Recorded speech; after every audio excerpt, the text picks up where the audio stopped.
For the most wild, yet most homely narrative which I am about to pen, I neither expect nor solicit belief. Mad indeed would I be to expect it, in a case where my very senses reject their own evidence. Yet mad am I not, and very surely do I not dream. But tomorrow I die, and today I would unburthen my soul. My immediate purpose is to place before the world, plainly, succinctly, and without comment, a series of mere household events. In their consequences, these events have terrified, have tortured, have destroyed me. Yet I will not attempt to expound them. To me they have presented little but horror. To many they will seem less terrible than barroques. Hereafter, perhaps, some intellect may be found which will reduce my phantasm to the commonplace, some intellect more calm, more logical, and far less excitable than my own, which will perceive in the circumstances I detail with awe nothing more than an ordinary succession of very natural causes and effects. From my infancy, I was noted for the docility and humanity of my disposition. My tenderness of heart was even so conspicuous as to make me the jest of my companions. I was especially fond of animals, and was indulged by my parents with a great variety of pets. With these I spent most of my time, and never was so happy as when feeding and caressing them. This peculiarity of character grew with my growth, and in my manhood I derived from it one of my principal sources of pleasure. To those who have cherished an affection for a faithful and sagacious dog, I need hardly be at the trouble of explaining the nature or the intensity of the gratification thus derivable. There is something in the unselfish and self-sacrificing love of a brute which goes directly to the heart of him who has had frequent occasion to test the paltry friendship and gossamer fidelity of mere man. I married early, and was happy to find in my wife a disposition not uncongenial with my own. Observing my partiality for domestic pets, she lost no opportunity of procuring those of the most agreeable kind. We had birds, goldfish, a fine dog, rabbits, a small monkey, and a cat. This latter was a remarkably large and beautiful animal, entirely black, and sagacious to an astonishing degree.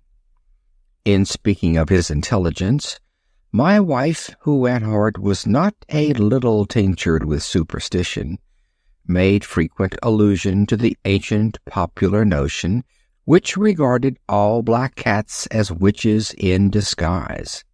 Not that she was ever serious upon this point, and I mention the matter at all for no better reason than that it happens just now to be remembered. Pluto, this was the cat's name, was my favorite pet and playmate. I alone fed him, and he attended me wherever I went about the house. It was even with difficulty that I could prevent him from following me through the streets. Our friendship lasted in this manner for several years, during which my general temperament and character, through the instrumentality of the fiend intemperance, had, I blush to confess it, experienced a radical alteration for the worse. I grew, day by day, more moody, more irritable, more regardless of the feelings of others. I suffered myself to use intemperate language to my wife. At length I even offered her personal violence. My pets, of course, were made to feel the change in my disposition. I not only neglected, but ill-used them. For Pluto, however, I still retained sufficient regard to restrain me from maltreating him, as I made no scruple of maltreating the rabbits, the monkey, or even the dog, when by accident or through affection they came in my way. But my disease grew upon me, for what disease is like alcohol? And at length even Pluto, who was now becoming old and consequently somewhat peevish, even Pluto began to experience the effects of my ill temper. One night, returning home much intoxicated from one of my haunts about town, I fancied that the cat avoided my presence. I seized him when, in his fright at my violence, he inflicted a slight wound upon my hand with his teeth. The fury of a demon instantly possessed me. I knew myself no longer.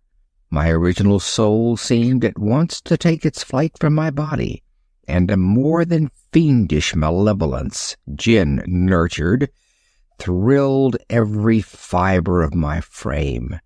I took from my waistcoat pocket a penknife, opened it, grasped the poor beast by the throat, and deliberately cut one of its eyes from the socket. I blush, I burn, I shudder while I pen the damnable atrocity. When reason returned with the morning, when I had slept off the fumes of the night's debauch, I experienced a sentiment half of horror, half of remorse, for the crime of which I had been guilty, but it was at best a feeble and equivocal feeling, and the soul remained untouched. I again plunged into excess, and soon drowned in wine all memory of the deed. In the meantime, the cat slowly recovered. The socket of the lost eye presented, it is true, a frightful appearance, but he no longer appeared to suffer any pain. He went about the house as usual, but, as might be expected, fled in extreme terror at my approach. I had so much of my old heart left as to be at first grieved by this evident dislike on the part of a creature which had once so loved me. But this feeling soon gave place to irritation, and then came, as if to my final and irrevocable overthrow, the spirit of perverseness. Of this spirit, philosophy takes no account.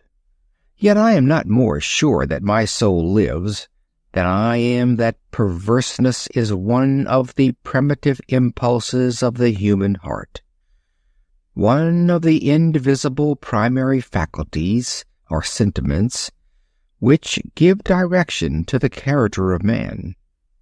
Who has not 100 times found himself committing a vile or a silly action for no other reason than because he knows he should not? Have we not a perpetual inclination, in the teeth of our best judgment, to violate that which is law, merely because we understand it to be such? This spirit of perverseness, I say, came to my final overthrow. It was this unfathomable longing of the soul to vex itself, to offer violence to its own nature, to do wrong for the wrong's sake only, that urged me to continue and finally to consummate the injury I had inflicted upon the unoffending brute. One morning, in cool blood, I slipped a noose about its neck and hung it to the limb of a tree, hung it with the tears streaming from my eyes, and with the bitterest remorse at my heart, hung it because I knew that it had loved me, and because I felt it had given me no reason of offense, hung it because I knew that in so doing I was committing a sin, a deadly sin that would so jeopardize my immortal soul as to place it, if such a thing were possible, even beyond the reach of the infinite mercy of the most merciful and most terrible God. On the night of the day on which this cruel deed was done, I was aroused from sleep by the cry of fire. The curtains of my bed were in flames. The whole house was blazing. It was with great difficulty that my wife, a servant, and myself made our escape from the conflagration. The destruction was complete. My entire worldly wealth was swallowed up, and I resigned myself thenceforward to despair. I am above the weakness of seeking to establish a sequence of cause and effect between the disaster and the atrocity, but I am detailing a chain of facts and wish not to leave even a possible link imperfect. On the days succeeding the fire, I visited the ruins.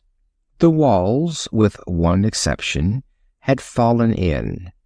The exception was found in a compartment wall, not very thick, which stood about the middle of the house, and against which had rested the head of my bed. The plastering had here, in great measure, resisted the action of the fire, a fact which I attributed to its having been recently spread. About this wall a dense crowd were collected, and many persons seemed to be examining a particular portion of it with very minute and eager attention. The words "strange," "singular," and other similar expressions excited my curiosity. I approached and saw, as if graven in bas-relief upon the white surface, the figure of a gigantic cat. The impression was given with an accuracy truly marvelous. There was a rope about the animal's neck. When I first beheld this apparition, for I could scarcely record it as less, my wonder and my terror were extreme. But at length reflection came to my aid. The cat, I remembered, had been hung in a garden adjacent to the house. Upon the alarm of fire, this garden had been immediately filled by the crowd, by someone of whom the animal must have been cut from the tree and thrown through an open window into my chamber. This had probably been done with the view of arousing me from sleep. The falling of other walls had compressed the victim of my cruelty into the substance of the freshly spread plaster, the lime of which, with the flames and the ammonia from the carcass, had then accomplished the portrait as I saw it. Although I thus readily accounted to my reason, if not altogether to my conscience, for the startling fact just detailed, it did not the less fail to make a deep impression upon my fancy. For months I could not rid myself of the phantasm of the cat, and during this period there came back into my spirit a half-sentiment that seemed, but was not, remorse. I went so far as to regret the loss of the animal, and to look about me among the vile haunts which I now habitually frequented, for another pet of the same species and of somewhat similar appearance, with which to supply its place.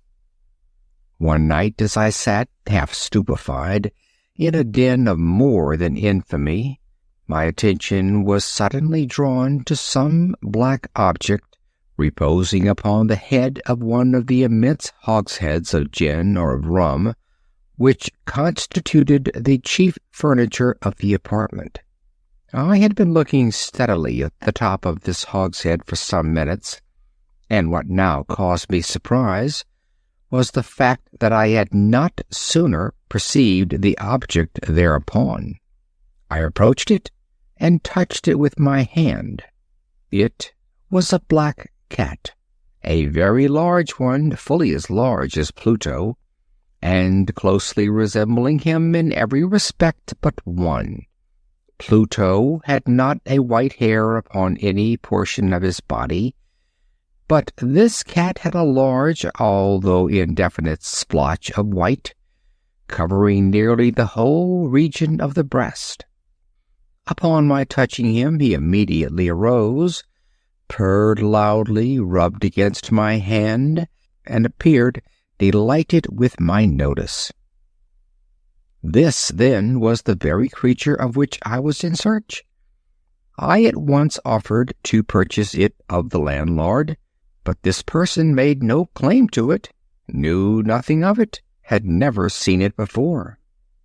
I continued my caresses, and when I prepared to go home, the animal evinced a disposition to accompany me. I permitted it to do so, occasionally stooping and patting it as I proceeded. When it reached the house, it domesticated itself at once, and became immediately a great favorite with my wife. For my own part, I soon found a dislike to it arising within me. This was just the reverse of what I had anticipated, but I know not how or why it was. Its evident fondness for myself rather disgusted and annoyed. By slow degrees, these feelings of disgust and annoyance rose into the bitterness of hatred. I avoided the creature, a certain sense of shame and the remembrance of my former deed of cruelty preventing me from physically abusing it. I did not, for some weeks, strike or otherwise violently ill-use it, but gradually, very gradually, I came to look upon it with unutterable loathing, and to flee silently from its odious presence as from the breath of a pestilence. What added, no doubt, to my hatred of the beast was the discovery, on the morning after I brought it home, that, like Pluto, it also had been deprived of one of its eyes. This circumstance, however, only endeared it to my wife, who, as I have already said, possessed, in a high degree, that humanity of feeling which had once been my distinguishing trait, and the source of many of my simplest and purest pleasures. With my aversion to this cat, however, its partiality for myself seemed to increase. It followed my footsteps with a pertinacity which it would be difficult to make the reader comprehend. Whenever I sat, it would crouch beneath my chair or spring upon my knees, covering me with its loathsome caresses. If I arose to walk, it would get between my feet and thus nearly throw me down, or, fastening its long and sharp claws in my dress, clamber in this manner to my breast. At such times, although I longed to destroy it with a blow, I was yet withheld from doing so, partly by a memory of my former crime, but chiefly, let me confess it at once, by absolute dread of the beast. This dread was not exactly a dread of physical evil, and yet I should be at a loss how otherwise to define it.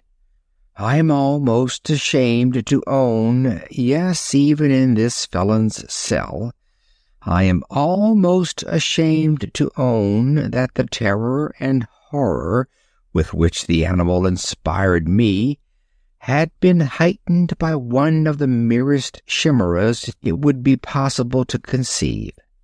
My wife had called my attention more than once to the character of the mark of white hair of which I have spoken, and which constituted the sole visible difference between the strange beast and the one I had destroyed.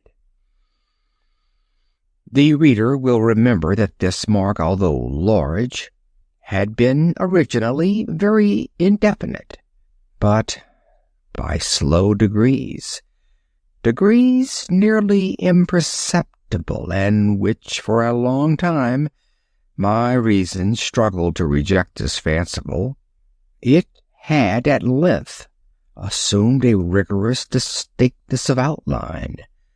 It was now the representation of an object that I shudder to name, and for this, above all, I loathed and dreaded, and would have rid myself of the monster had I dared. It was now, I say, the image of a hideous, of a ghastly thing, of the gallows. Oh, mournful and terrible engine of horror and of crime, of agony and of death. And now was I indeed wretched beyond the wretchedness of mere humanity, and a brute beast whose fellow I had contemptuously destroyed, a brute beast to work out for me, a man fashioned in the image of the high God, so much of insufferable woe. Alas, neither by day or by night knew I the blessing of rest any more. During the former, the creature left me no moment alone, and in the latter I started hourly from dreams of unutterable fear, to find the hot breath of the thing upon my face, and its vast weight, an incarnate nightmare that I had no power to shake off, incumbent eternally upon my heart. Beneath the pressure of torments such as these, the feeble remnant of the good within me succumbed. Evil thoughts became my sole intimate, the darkest and most evil of thoughts. The moodiness of my usual temper increased to hatred of all things and of all mankind, while from the sudden, frequent, and ungovernable outbursts of a fury to which I now blindly abandoned myself, my uncomplaining wife, alas, was the most usual and the most patient of sufferers. One day she accompanied me upon some household errand into the cellar of the old building which our poverty compelled us to inhabit. The cat followed me down the steep stairs and, nearly throwing me headlong, exasperated me to madness. Uplifting an axe and forgetting in my wrath the childish dread which had hitherto stayed my hand, I aimed a blow with the animal, which of course would have proved instantly fatal had it descended as I wished. But this blow was arrested by the hand of my wife. Goaded by the interference into a rage more than demoniacal, I withdrew my arm from her grasp and buried the axe in her brain. She fell dead upon the spot without a groan. This hideous murder accomplished, I set myself forthwith, and with entire deliberation, to the task of concealing the body. I knew that I could not remove it from the house, either by day or by night, without the risk of being observed by the neighbors. Many projects entered my mind. At one period I thought of cutting the corpse into minute fragments and destroying them by fire. At another, I resolved to dig a grave for it in the floor of the cellar. Again, I deliberated about casting it in the well in the yard, about packing it in a box as if merchandise, with the usual arrangements, and so getting a porter to take it from the house. Finally, I hit upon what I considered a far better expedient than either of these. I determined to wall it up in the cellar, as the monks of the Middle Ages are recorded to have walled up their victims. For a purpose such as this, the cellar was well adapted. Its walls were loosely constructed, and had lately been plastered throughout with a rough plaster, which the dampness of the atmosphere had prevented from hardening. Moreover, in one of the walls was a projection caused by a false chimney or fireplace that had been filled up and made to resemble the rest of the cellar. I made no doubt that I could readily displace the bricks at this point, insert the corpse, and wall the whole up as before, so that no eye could detect anything suspicious. And in this calculation I was not deceived. By means of a crowbar I easily dislodged the bricks, and having carefully deposited the body against the inner wall, I propped it in that position while with little trouble I relaid the whole structure as it originally stood. Having procured mortar, sand, and hair, with every possible precaution, I prepared a plaster which could not be distinguished from the old, and with this I very carefully went over the new brickwork. When I had finished, I felt satisfied that all was right. The wall did not present the slightest appearance of having been disturbed. The rubbish on the floor was picked up with the minutest care. I looked around triumphantly and said to myself, "Here at least, then, my labor has not been in vain." My next step was to look for the beast which had been the cause of so much wretchedness, for I had at length firmly resolved to put it to death. Had I been able to meet with it at the moment, there could have been no doubt of its fate. But it appeared that the crafty animal had been alarmed at the violence of my previous anger, and forbore to present itself in my present mood. It is impossible to describe or to imagine the deep, the blissful sense of relief which the absence of the detested creature occasioned in my bosom. It did not make its appearance during the night, and thus, for one night at least since its introduction into the house, I soundly and tranquilly slept. I slept, even with the burden of murder upon my soul. The second and the third day passed, and still my tormentor came not. Once again I breathed as a freeman. The monster in terror had fled the premises forever. I should behold it no more. My happiness was supreme. The guilt of my dark deed disturbed me but little. Some few inquiries had been made, but these had been readily answered. Even a search had been instituted, but of course nothing was to be discovered. I looked upon my future felicity as secured. Upon the fourth day of the assassination, a party of the police came, very unexpectedly, into the house, and proceeded again to make rigorous investigation of the premises. Secure, however, in the inscrutability of my place of concealment, I felt no embarrassment whatever. The officers bade me accompany them in their search. They left no nook or corner unexplored. At length, for the third or fourth time, they descended into the cellar. I quivered not in a muscle. My heart beat calmly as that of one who slumbers in innocence. I walked the cellar from end to end. I folded my arms upon my bosom and roamed easily to and fro. The police were thoroughly satisfied and prepared to depart.